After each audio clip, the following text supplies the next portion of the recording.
ባለቤትሽ ከውጪ ተናዶ ቢመጣ አንቺ ምን ስታደርጊ ንዴቱ ሊጠፋ ወይም ሊረጋጋ ይችላል? ሰፎግሬው ነው የምንፎጋገርበት ቃላቶች አሉ። ሃኒ ቤቢ ምናምን ነገር ማለት ኖርማሊ ሃኒ ቤቢ መፎጋገር ነው።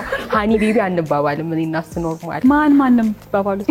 እናቴና አባቴ ነው የምንባባለው። እናንተስ ማንንም ትባባሉት? ማይ ላቭ ነው የምንባባለው። ማይ ላቭ ማሬ ይሄው ማይ ላቭ እዚሁ ነው እንግዲህ።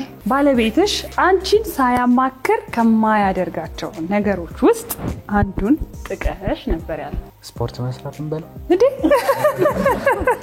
ስፖርት አሁን ፑሽ አፕ ልስራ ምናምን እያልክ የምታማክረው ነው? እኛ የመጀመሪያውን የመለስነው ይመስለኛል። ፊልም ያለው ያልኩት እሷ ደግሞ ቴሌቪዥንና ስልክ አለች። በምንድን ነው የመለሳችሁት? ታዲያ የቱ ጋር ነው መለሱ? በስልክም ፊልም ይታያል። አሳት ሰራ በጣም አሪፍ ይዋጣላል እንዴ? እሷ ማሳ አለች፣ አንተም ማሳ አልክ። የቱ ጋር ነረፍ? እሷም እኮ አሳ ሲሰራለች እኮ። እኔም እሷም አሳ ስትሰራ በጣም። ስለዚህ እናንተ ቤት የሚበላው አሳ ነው ማለት ነው? ነው።